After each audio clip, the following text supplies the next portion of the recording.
Hello everyone, welcome to another LeetCode video. आज अपन solve करने वाले हैं squares of a sorted array. Easy question है लीड कोड का, बट इसको अपन दो मेथड से देखने वाले हैं। एक है सॉर्टिंग, एक है टू पॉइंटर्स। इससे अगर आपको ब्रूट फोर्स तरीका भी क्लिक हो गया है, still you are learning a new way to solve this question. And I highly recommend कि टू पॉइंटर्स तरीका तो आपको इस क्वेश्चन में ज़रूर आना चाहिए। चाहे आप खुद से करो, आपको इस वीडियो से अगर हिंट मिल गई है तो आप खुद से ट्राई कर सकते हो टू पॉइंटर्स वाला तरीका, because it's a must, like पता होना चाहिए। ठीक है, अगर आपको वीडियो स्लो लगे तो आप उसको 1.5x या 2x पे प्ले कर सकते हो। टाइम स्टैम्प के अकॉर्डिंग टॉपिक पे जंप कर सकते हो। इस वीडियो में टाइम स्टैम्प होंगे। तो let's now jump to the question. अपन को क्वेश्चन क्या दे रखा है? Given an integer array nums sorted in non decreasing order. Sorted in non decreasing मतलब अगर मैंने इसका मतलब है कि इंक्रीजिंग होगी, बट स्टिल जैसे 2, 3, 4 ये इंक्रीजिंग होता है, बट स्टिल बीच में वैल्यूज इक्वल हो सकती है, जैसे 4, 4, 4। तो ये ना नॉन डिक्रीजिंग है, ना ही ये नॉन इंक्रीजिंग है, ना ही इंक्रीजिंग है, ना ही डिक्रीजिंग है, ना नॉन इंक्रीजिंग है, ना नॉन डिक्रीजिंग है, ऐसा। तो सॉरी, नॉन इंक्रीजिंग और नॉन डिक्रीजिंग कहलाएगी है, बट इंक्रीजिंग डिक्रीजिंग नहीं कहलाएगी, इसका ये मतलब। तो बेसिकली इसको इंक्रीजिंग बोलने की वजह ये नॉन डिक्रीजिंग बोल रहे हैं, दैट्स इट, और कुछ नहीं है। तो वो सिर्फ वर्ड्स में खेल रहे हैं। ओके, तो अपन को दे रखी है एक, इसको अपन इंक्रीजिंग अरे ही बोलेंगे। अपन को दे रखी है एक इंक्रीजिंग अरे, return the squares of each number sorted in non decreasing order. तो अपन को क्या करना है, इस अरे का सब वैल्यूज का स्क्वायर्स निकालना है। इनने अपन को जो एग्जाम्पल ही दे रखे हैं ना, उनमें ही अपन, इन लोगों ने अपन को क्लियर कर रखा है कि क्यों ये क्वेश्चन इन्हें दिया है। बिकॉज अपन को नेगेटिव वैल्यूज दे रखी है। अगर मैं नेगेटिव वैल्यू का स्क्वायर निकालूँ तो जैसे फॉर एग्जाम्पल इधर क्या होगा, 4 का स्क्वायर 16 हो जाएगा, 1 का स्क्वायर 1 हो जाएगा, -1 का स्क्वायर, राइट। -4 का स्क्वायर 16, -1 का स्क्वायर 1, 0 का स्क्वायर 0, 3 का स्क्वायर 9 एंड 10 का स्क्वायर 100। अब इनने बोला है we have to return it in an non decreasing order या इंक्रीजिंग ऑर्डर में रिटर्न करना है। तो ये तो देखो, अभी मैंने हर इंडिविजुअल एलिमेंट का अगर स्क्वायर ले लिया है तो ये तो कुछ भी नहीं बन रहा है, ना इंक्रीजिंग ना डिक्रीजिंग, कुछ भी नहीं बन रहा है। तो इसको अपन कर देंगे सॉर्ट, 0, 1, 9, 16 एंड 100। देखो एग्जाम पे समझ में नहीं अपन को एक इसका ब्रूट फोर्स तरीका दिख गया है। वो है कि सब एलिमेंट का इंडिविजुअली स्क्वायर निकाल लो एंड आखिरी में उसको सॉर्ट कर दो। तो दिस इज आवर आंसर, यही अपन को सबमिट करना था। अगर अपन यहाँ जाके देखे भी तो 0, 1, 9, 16 and 100, this is our answer. Same goes for the second case, कि इस केस के अंदर भी अपन को हर किसी का इंडिविजुअली स्क्वायर निकालना है। एंड बेस्ट तरीका है, इसको ज़्यादा ट्राई रन करने से अच्छा सीधे अपन जाके इसको कोड करें। अपन इस केस में क्या करते हैं, एक नई अरे बनाते हैं, वेक्टर इंट आंसर्स को नाम दे देते हैं, और for auto i in nums. Upon nums के हर एक एलिमेंट पे जाके ट्रैवर्स कर रहे हैं, ठीक है, num. Alright, one more thing, before taking square हमेशा देख लिया करो कि जो नंबर है वो स्क्वायर लेने के बाद अपना इंटीजर लिमिट के बाहर तो नहीं आ रहा है। इस केस में नहीं आ रहा है, अगर आ रहा होता भी तो यहाँ पे इंटीजर की जगह लॉन्ग दे रखा होता। बट स्टिल हमेशा सतर्क रहना चाहिए कि कभी भी आपका आंसर किसी भी तरीके से गलत नहीं आ जाए। तो ठीक है, स्क्वायर लेने पे कोई दिक्कत नहीं है। अपन क्या कर रहे हैं, हर एक नंबर का स्क्वायर यहाँ पे ले रहे हैं और उसको सिमिलरली अपन आंसर में पुश करते जा रहे हैं। तो यहाँ पे अपन डायरेक्टली लिख देंगे आंसर डॉट पुश बैक नम टाइम नम। अपन आंसर के अंदर नम स्क्वायर पुश करते जा रहे हैं। एट द एंड अगर अपन देखें, for auto i in answer cout i with space and let's say return answer. अभी के लिए अपन क्या कर रहे हैं, सिर्फ स्क्वायर्स पुश करने के बाद देख रहे हैं हाउ इट इज लुकिंग। तो देखो, जैसा अपन ने देखा, हर एक नंबर का अपन इंडिविजुअली स्क्वायर लिया, 6, 16, 1, 0, 9, 100। तो अरे को जैसे दिख रही है, but we wanted in a non decreasing order. तो द बेस्ट तरीका जो अपन ने देखा अभी तक, जो ब्रूट फोर्स तरीका है इस क्वेश्चन को सॉल्व करने का, वो है directly let's just sort it. तो sort answer dot begin comma answer dot end. Sort कर दिया, अब इसको रिटर्न कर देते हैं एंड सी आउट चेक को कमेंट भी कर देते हैं। तो this solution is pretty short. देखो अब कितना शॉर्ट है सोल्यूशन। देखो सबमिट भी हो गया है, अब रन भी हो गया, अब इसको सबमिट कर देते हैं। देखो अभी इस क्वेश्चन में बहुत इंप्रूवमेंट्स बचे हैं, इस क्वेश्चन में बहुत सारे इंप्रूवमेंट्स बचे हैं। सबसे पहले अपन बात कर लेते हैं अभी टाइम कॉम्प्लेक्सिटी क्या है। हमेशा आप जो भी चीज़ करो उसके आगे उसकी टाइम कॉम्प्लेक्सिटी लिखते जाओ। देखो एक लूप चलाई है अपन ने n टाइम्स, तो ये टाइम कॉम्प्लेक्सिटी अपन को जनरेट कर रही होगी n की। ये सॉर्टिंग चली है तो ये टाइम कॉम्प्लेक्सिटी जनरेट कर रही होगी n log n की। ओवरऑल अपन ने क्या किया, at the end n plus n log n किया, and this is nothing but we can directly call it log of n। Simple as that है ये। इसकी टाइम कॉम्प्लेक्सिटी आ गई। स्पेस कॉम्प्लेक्सिटी की बात करें तो अपन यहाँ पे capital S equals to n, अपन ने एक जगह एक एक्स्ट्रा अरे ली है जिसके अंदर n एलिमेंट्स आएगा, तो इसकी space complexity big of n है। But we can still improve it. अगर अपन बोले कि यार I want less space, interviewer अगर आपको बोले कि can you optimise the space, we can do it. How? अपन क्या करेंगे, सीधे सीधे ओरिजिनल अरे में ही अपडेट कर देते हैं। ओरिजिनल अरे को अपडेट करके उसी को रिटर्न कर देंगे। We don't want any extra space. ठीक है, तो what we are going to do is nums in nums. अब ये जो नम्स के एलिमेंट है ना, इनको अपन बाय एड्रेस लेते हैं और उनको खुद ही चेंज कर देंगे। So we are going to do is nums num multiply और else we can directly say num equals to num time नम।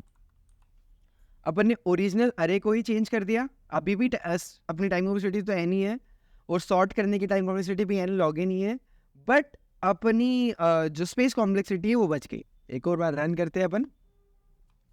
तो what I am saying is नई अरे बनेगी। नई अरे बनाने की जगह देखो क्या हो रहा है, -4 कभी भी वापस से रिक्वायर्ड नहीं रहेगा जीवन में कभी भी, right? We don't care about this -4 anymore. अपन को -4 मिला, अपन ने इसी को काट पीट के यहाँ पे बना दिया 16। That's it. यही काम कर रहे हैं अपन, ओरिजिनल अरे में अपडेट ला रहे हैं। सॉर्ट में ऑब्वियसली दिक्कत आएगी क्योंकि अपन को यहाँ पे नम्स को सॉर्ट करना है।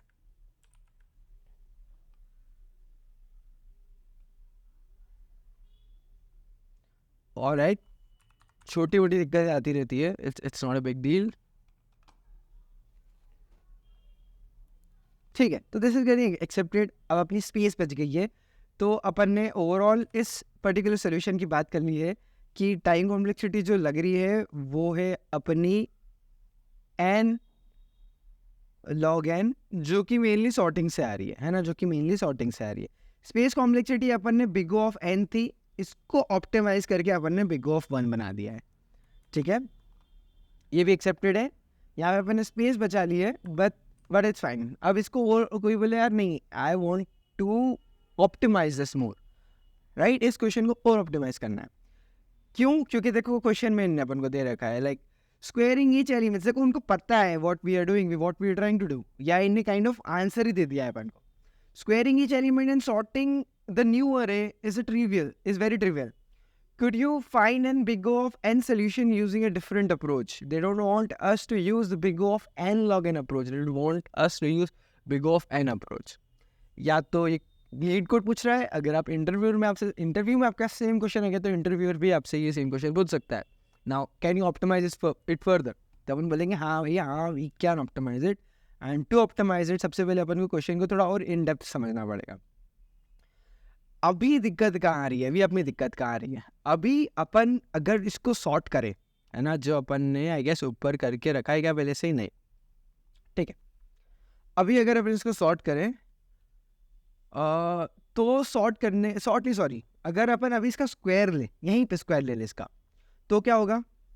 16, 1, 0, 3 एंड 10।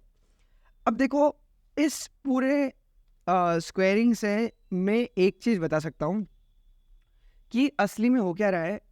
एक तो मेरी ये अरे बन रही है ना,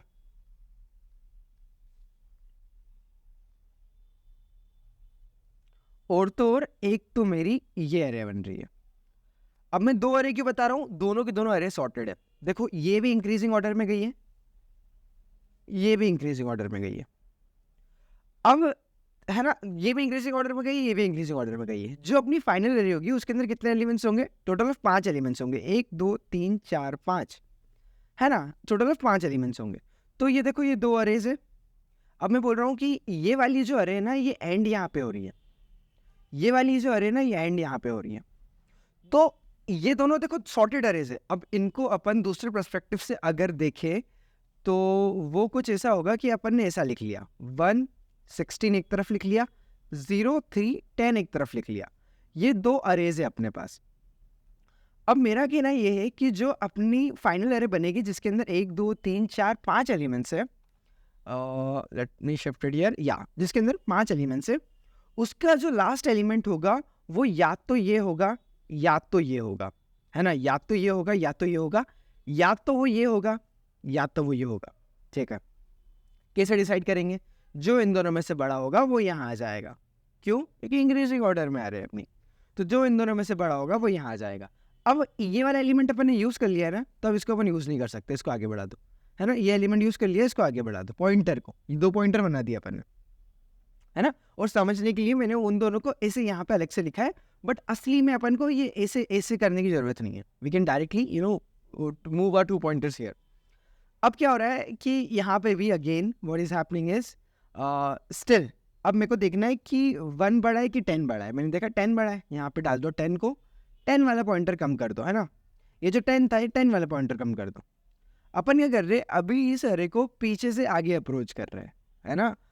अगर कोई बोले कि यार आगे से पीछे क्यों नहीं अप्रोच कर रहे, तो मैं वो भी बताऊंगा क्या प्रॉब्लम है आगे से पीछे अप्रोच करने में, और क्यों पीछे से आगे वाली अप्रोच ज़्यादा ईजी है। ठीक है ना। ओके, मतलब मैं क्या बोल रहा हूँ, देखो ये वाली जो अरे ना, इसको अपन पीछे से आगे बना रहे, ये इजी है, बट अगर इसको अपन आगे से पीछे बनाते ना, वो थोड़ी सी टफ पड़ती। चलो ठीक है, मूविंग टू नेक्स्ट पॉइंटर। अब 1 और 3 में से ऑब्वियसली 3 बड़ा है, आगे बढ़ो। 0 और 1 में से 1 बड़ा है, आगे बढ़ो। 0 और 0 में से इट्स द सेम थिंग, 0 को ले लो, और लेते से ही एक पॉइंटर इधर हो जाएगा, अब एक पॉइंटर इधर ही जाएगा, तो जब पॉइंटर्स क्रॉस कर देते हैं then we are going to end the loop, right. Loop खत्म हो गई, अपनी अरे आ गई सॉर्टेड। सेम चीज जल्दी से फटाक से अपन दूसरी वाली अरे में ड्राई रन करते हैं, ठीक है। तो जो अपन को दूसरी वाली अरे दे रखी है, यहीं पे अपन इसके एलिमेंट्स को चेंज कर देते हैं। 7 का स्क्वायर होता है, आई एम प्रीटी श्योर कि 14 एंड 35 49 या 49, 9 4 9 एंड 11 का स्क्वायर 121। ठीक है, ये सबके स्क्वायर्स आ गए। अब अगेन देखो, अगेन अगर अपन जाए तो अपन को 2 सॉर्टेड अरे दिख रही है, और 2 सॉर्टेड अरे अपन को ज़्यादा देखना आसानी कहाँ पे रहेगी, जब अपन इसको स्क्वायर की पहली वाली जगह पे देखा। तो देखो 2 माइनस एलिमेंट्स है और बचे हुए सारे के सारे प्लस एलिमेंट्स है, तो एक अरे तो अपनी ये वाली बनेगी माइनस वाली, एक अरे अपनी ये वाली बनेगी। तो जो जो अपने पॉइंटर रहेंगे उनके तो कोई टेंशन है ही नहीं अपन को। क्यों? क्योंकि देखो हमेशा सॉर्टेड अरे कोई सी भी बन रही हो, हमेशा एक पॉइंटर यहाँ रहेगा, एक पॉइंटर यहाँ रहेगा। तो इन दोनों का जो भी स्टार्टिंग पॉइंट है, जैसे इसका स्टार्टिंग पॉइंट ये है, इसका स्टार्टिंग पॉइंट ये है, इसका एंडिंग पॉइंट ये है, इसका एंडिंग पॉइंट ये है, यही चीज़ मैं बताना चाह रहा था आपको। देखो स्टार्टिंग पॉइंट हमेशा वेरी करेगा, क्वेश्चन टू क्वेश्चन वेरी करेगा, एग्जाम्पल टू एग्जाम्पल वेरी करेगा, कि मेरा स्टार्टिंग पॉइंट कभी इधर है। देखो इस क्वेश्चन में भी सेम जगह पे था, इस क्वेश्चन में भी यहाँ पे था, बट मेरा स्टार्टिंग पॉइंट हमेशा वेरी कर सकता है। I think you get the point, right, कि अगर मेरा माइनस एलिमेंट ज़्यादा होते तो मेरा स्टार्टिंग S1 शिफ्ट हो जाता, है ना, तो उस केस में मुझे स्टार्टिंग पॉइंट ढूंढना पड़ता। बट एंडिंग पॉइंट जो है ना, ये हमेशा एक ही जगह पे रहेंगे, ये एक होगा स्टार्टिंग में और एक होगा एंडिंग पॉइंट एंड में। ठीक है, एंडिंग पॉइंट्स हमेशा सेम जगह पे ही रहते, तो उनके अपन को बिल्कुल टेंशन नहीं है। तो इससे क्या हो रहा है अपना, कि अपना टाइम बच रहा है, अपन को स्टार्टिंग पॉइंट ढूंढने की जरूरत नहीं पड़ रही, तो इसलिए अपन पीछे से आगे वाली अरे बना रहे हैं। ओके, ये चीज़ भी अपन को समझ आ गई। चलो ठीक है, अब आगे बढ़ते हैं। अपन को ये मिल गए अपने 2 पॉइंटर्स। अब इन 2 पॉइंटर्स के साथ अपन क्या करने वाले हैं, अपन अब कंपेयर करने वाले हैं कि अपन को अपनी अरे के अंदर लास्ट एलिमेंट भरना है, उसको कैसे भरे। तो अपन ने देख लिया 121 बड़ा है, लास्ट में 121 भरा, इसको कम किया। 49 बड़ा है, लास्ट में 49 बड़ा, इसको बढ़ाया। 9 बड़ा है, इस पर डिसाइड कर लेंगे अपन हमेशा, अगर 2 नंबर इक्वल आ जाए तो आई पॉइंटर को प्लस करेंगे अपन, ठीक है ना, दोनों को प्लस नहीं करेंगे, सिर्फ आई पॉइंटर को प्लस करेंगे। 9 लिया मैंने, आई पॉइंटर को प्लस कर दिया। 4 और 9 में से 9 बड़ा है, 9 लिया, इसको प्लस कर दिया। अभी देखो वापस से अगेन अगर मैं देखूँ तो दोनों पॉइंटर्स की वैल्यू सेम है, A of I and A of J की वैल्यू सेम है, ठीक है, A of I and A of J की वैल्यू सेम है। और अपन ने डिसाइड किया था अगर 2 पॉइंटर्स की वैल्यू सेम हो तो अपन क्या करेंगे, इस पॉइंटर को आगे बढ़ा देंगे, है ना। तो अपन ने आई पॉइंटर को आगे बढ़ा दिया एंड यहाँ पे डाल दिया 4। दिस इज आवर सॉर्टेड अरे, दैट्स इट। बात करें अपन लास्ट एग्जांपल की, ये कितना अपन क्विकली सॉल्व किया है इस बार, ठीक है, बात इसको जल्दी से कोड भी करने वाले अपन। बात करें अपन अपने लास्ट एग्जांपल की, स्टिल अपन वही काम करेंगे, अपन अपने दो एंडिंग पॉइंट्स मान के चलेंगे। अगर लेट्स से फॉर एग्जांपल इसमें 0 हटा ही दो, मैं तो कह रहा हूँ 0 हटा दो इसमें, ठीक है, इतनी सी अरे ही लो, तो ये है अपना स्टार्टिंग पॉइंट, ये है अपना एंडिंग पॉइंट, ठीक है। अब अपन ने क्या किया, अब अगर अपन वापस डिसाइड कर रहे हैं कि अपना लास्ट एलिमेंट कौन सा होगा, तो अपन ने डिसाइड किया 4 से जो स्क्वायर बनेगा वो होगा अपना लास्ट एलिमेंट, तो लास्ट एलिमेंट होगा 16। इस पॉइंटर को अपन बढ़ा देंगे आगे, लास्ट एलिमेंट कौन सा होगा, जो अपना 3 से स्क्वायर बनेगा वो 9 स्क्वायर, क्योंकि अपन ने कंपेयर किया ना 1 स्क्वायर और 3 स्क्वायर को, 9। इस पॉइंटर को आगे बढ़ाया, लास्ट में कौन सा एलिमेंट होगा 4 है ना, जो 2 से बनेगा, यहाँ पे आए अपन, लास्ट में कौन सा एलिमेंट होगा 1, जो कि किसी से भी बन सकता है, 1 आया, एक पॉइंटर अपन ने आगे बढ़ा दिया, दोनों पॉइंटर्स एक दूसरे को क्रॉस करते, खत्म, लूप खत्म, ठीक है, सिंपल है, बहुत सिंपल है। जल्दी से इसको कोड करते हैं अपन। अपन को 2 पॉइंटर्स के ध्यान रखना है कि इंट आई जो कि 0 से, और दूसरा क्या होगा, दूसरा होगा अपना इंट जे, जो कि कहाँ से होगा, जो कि होगा n-1 से। अब n कहाँ है, तो अपन एक n नाम का वेरिएबल बनाते हैं, int n equals to nums dot size. अपन ने एक n नाम का वेरिएबल भी बना लिया, काम हो गया अपना। अब अपन को क्या करना है, अपन को अरे के एंड से चालू करना है, ओके। तो अपन जो अरे के अंदर, जैसे ये जो इंडेक्स था, ये जो 16 था, ये कौन से इंडेक्स पे गया है, ये एंड में गया है, इसको अपन के पॉइंटर बना देते कि के पॉइंटर के अंदर अरे के अंदर वैल्यूज होगी चेंज, ओके। इसके अंदर अपन को एक और वेक्टर लेना पड़ेगा, vector of int answer, and इसको अपन साइज दे देते हैं एन का। There is one more thing, अपन चाहे तो ना ये जो चीज़ें अपन इंसर्ट कर रहे हैं ना 16, 9, 4, ये अपन पीछे से आगे इंसर्ट कर रहे हैं, अपन इसको आगे से पीछे इंसर्ट करके एट द एंड रिवर्स भी कर सकते हैं, थे है ना, ये भी अपने पास ऑप्शन है। जैसे कि 16, 9, 4, 1, लेट्स से मेरे को 16 मिला, सबसे बड़ा एलिमेंट मिला, मैंने उसको आगे इंसर्ट कर दिया, 9 मिला आगे, 4 मिला आगे, 1 मिला आगे, एट द एंड इसको मैं रिवर्स कर दूंगा तो मेरे को मेरी सॉर्टेड अरे मिल जाएगी, है ना, क्योंकि अभी अपन ने उल्टी सॉर्टेड अरे बनाई है ना, उल्टी सॉर्टेड अरे बनाई है। एट द एंड रिवर्स करते थे तो अपन को सीधी सॉर्टेड अरे मिल जाती, बट नहीं, अपन बोल रहे नहीं, हम तो सही तरीके से ही करेंगे, है ना। उससे टाइम कॉम्प्लेक्सिटी बढ़ेगी नहीं, बट कॉम्प्लेक्सिटी बढ़ जाएगी स्टिल। तो इसकी जगह अपन इसको 1 पास में करेंगे, जो अपन करने वाले इसको बोलेंगे 1 पास, क्योंकि अपन सिर्फ एक फॉर लूप में करके बताएंगे। उस केस में अपन को रिवर्स अपन कर रहे हैं, रिवर्स भी एक फॉर लूप ही गिनाता है। अब अपन को क्या करना है, एक और वेरिएबल बना देते हैं k इक्वल्स टू n-1।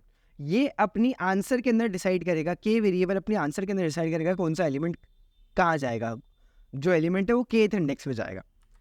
तो लेट्स से अपन चला देते हैं फॉर लूप ही, या वाइल लूप चला देते हैं, while i is less than j। अब क्या करेंगे अपन, इफ, है ना, अब अपन कंपेयर कर रहे हैं, दोनों के दोनों पॉइंटर्स कंपेयर कर रहे हैं। इफ i इज, है ना, जो i स्टार्टिंग वाला पॉइंटर अगर वो बड़ा है या तो वो इक्वल्स है किससे, j से, तो अपन क्या करेंगे, अपन जाएंगे अपने आंसर के kth इंडेक्स पे और वहाँ पे डाल देंगे अपन, देखो i बड़ा है ना, तो अपन अपने नम्स का i टाइम्स नम्स का i डाल रहे हैं, अपन ने स्क्वायर डाल दिया, डालते से ही अपन ने i प्लस प्लस कर दिया। अब एल्स क्या होता है, एल्स का मतलब ये है कि अब मेरा j बड़ा है ना, एल्स का मतलब ये है कि j is greater than i, है ना। और अपन को i नहीं देखना है, one more thing, it should be nums of i, है ना। अपन एलिमेंट्स को कंपेयर कर रहे हैं, इंडेक्सेस को कंपेयर नहीं कर रहे हैं। ये हो गए अपने एलिमेंट्स। यहाँ पे लिखने की ज़रूरत नहीं है, बिकॉज इट इज़ ऑब्वियस कि ये वाली चीज़ है, तो इट मीन्स एल्स के अंदर जो होगा अपना वो होगा nums of j is greater than nums of i, ठीक है। ये चीज़ भी आते से यहाँ पे भी अपन को सेम चीज़ करनी है, answer of k is equals to जो उनसे बड़ा एलिमेंट है वो आ जाएगा इस पर्टिकुलर इंडेक्स पे, and that should be here nums of j times nums of j। At the end अपन दोनों केसेस में, दोनों केसेस में अपन को करना है k प्लस प्लस करना है, ठीक है।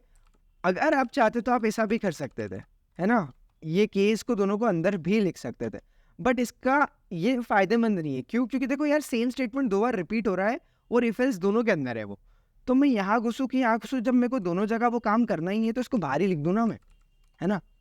इसका मतलब क्या है, चाहे मैं यहाँ घुसूँ या यहाँ घुसूँ, मेरे को k प्लस प्लस करना ही है। यहाँ पे अपन को j माइनस माइनस भी करना है। कि जो राइट पॉइंटर है ना वो पीछे आते जा रहा है ना, क्योंकि इधर अपन ने वैल्यू फिट कर दी है, तो जे पॉइंटर आगे आते जाएगा, तो इसलिए अपन ने जे माइनस माइनस भी कर दिया है। एट द एंड अपन अपनी आंसर रिटर्न कर देंगे।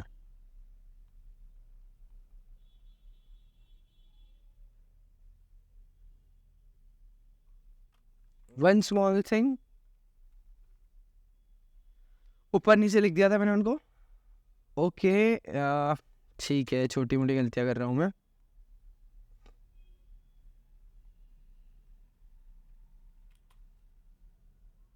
है ओके, हाँ सॉरी माय बैड, अपन जो अपनी अरे है ना उसमें पीछे से आगे आ रहे हैं, तो मैंने यहाँ पे के प्लस प्लस लिख दिया है। अब अगेन देखो अपन को, मेरे को कितनी जल्दी समझ क्यों आया, क्योंकि इन्हें दे रखा था हीप ओवरफ्लो ऑन एड्रेस। तो ये लाइन मेरे को एरर बहुत बार आ चुकी है जीवन में, तो मैं परेशान हो गया हूँ। तो ये जब भी आती है मैं समझ जाता हूँ मैंने कुछ अरे के अंदर गलत इंडेक्स में वैल्यू फिट कर दी है। फिट करते से ही मैंने जल्दी से जाके देखा कि यार मैं क्या गलती कर रहा हूँ। मैंने देखा यार के साथ गलती है, एंड मैंने उसको जल्दी से सुधार दिया।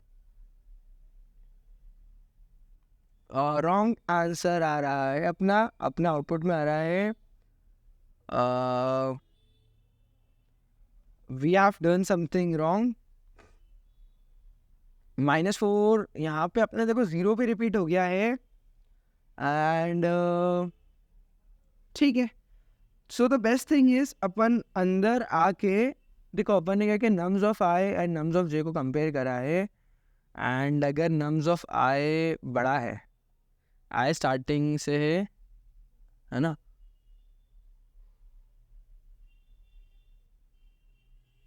अपना 4 कहाँ गया?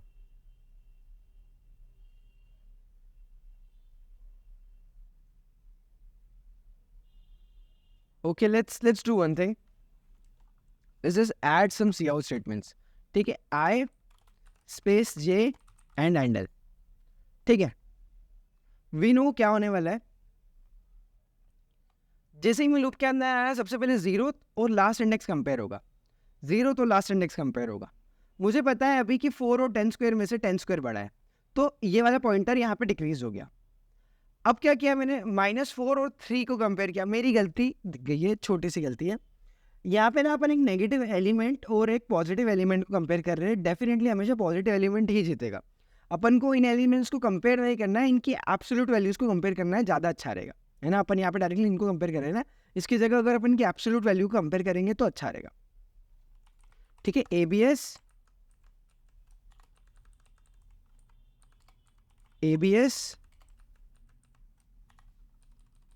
एंड बस that's it this is running, है ना। समझ गए ना आप, हमेशा नेगेटिव वैल्यू छोटी ही होगी ना। We want to compare the absolute value. Again one more error,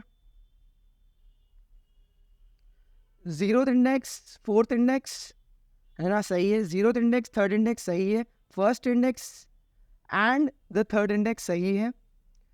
2nd index and the 3rd index सही है।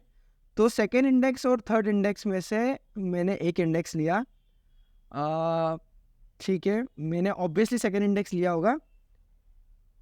इसके बाद में ओके, यहाँ पे इक्वल्स टू वाला स्टेटमेंट ने लिखा है अपन ने, I should be less than और इक्वल्स टू भी हो सकता है अपना जो लूप है। एक वैल्यू अपनी मिस हो गई थी। क्यों बोल रहा हूँ मैं ऐसा, देखो अपन ना जो जब अपन ड्राई रन कर रहे थे, ऑब्वियसली अगर मैं ना एक काम करता कि मैं यहीं पे स्टेप्स बना लेता, है ना, जब अपन यहाँ समझ रहे थे तभी मैं अगर स्टेप्स बना लेता तो मेरी इतनी एरर्स नहीं आती जितनी अभी एरर्स आई। दो तीन गलतियाँ थी जो कि ऑब्वियसली अवॉइड हो सकती थी, तो मैंने स्टेप्स नहीं बनाई। मेरी ये सबसे बड़ी गलती हो गई थी। ठीक है, दूसरी चीज़ अपन समझते हैं कि क्या हो रहा था, एक बार आई पॉइंटर और जे पॉइंटर इधर आ रहा था, तो इट मीन्स कि जब आई और जे पॉइंटर इक्वल से तब भी मेरे को कंपैरिजन करना ही है। तो उसके लिए यहाँ पे अपन को आई लेस देन इक्वल्स टू जे लिखना पड़ रहा है। यहाँ पे मैं सी आउट स्टेटमेंट हटा दूंगा अब, and we are just going to submit it. ठीक है, this is getting submitted. Talking about the complexity of this particular question is n ठीक है, टाइम कॉम्प्लेक्सिटी की बात कर लेते हैं अपन। देखो सबसे पहले अपन ने क्या किया, ये वाली वाइल लूप यूज करिए, एंड ये वाइल लूप की टाइम कॉम्प्लेक्सिटी है बिग O ऑफ n। इसके अंदर अपन ने कुछ भी हैवी इंटेंसिव टास्क नहीं किया है, तो सिर्फ अपनी टाइम कॉम्प्लेक्सिटी आ गई कितनी, बिग ऑफ एन। ठीक है, अपन ने बाहर एक वेक्टर बनाया है जो कि अपन को स्पेस दे रहा है, स्पेस कॉम्प्लेक्सिटी अपनी एक्स्ट्रा जो लग रही है वो है बिग ऑफ एन। तो इस केस में अपनी स्पेस और टाइम दोनों की दोनों कॉम्प्लेक्सिटीज लग रही है एंड दोनों की दोनों बिग ऑफ एन है।